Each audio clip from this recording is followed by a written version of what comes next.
Dapat tutup itu tidak.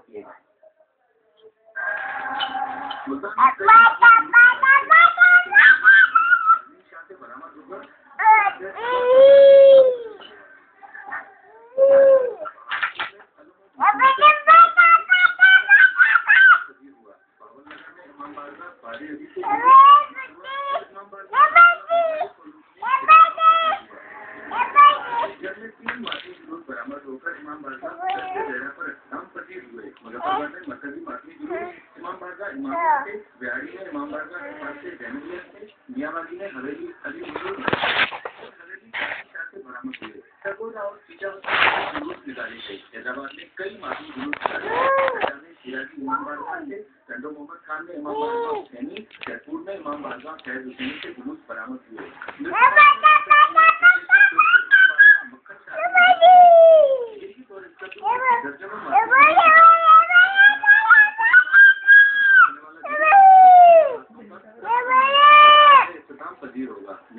Kashmir में अलमुजुलजना का मरकजी जुलूस बरामद हुआ, जो रात को बैतुल हिजन में पजीर होगा।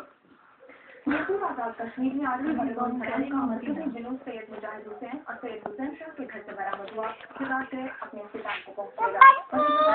आबिद हुसैन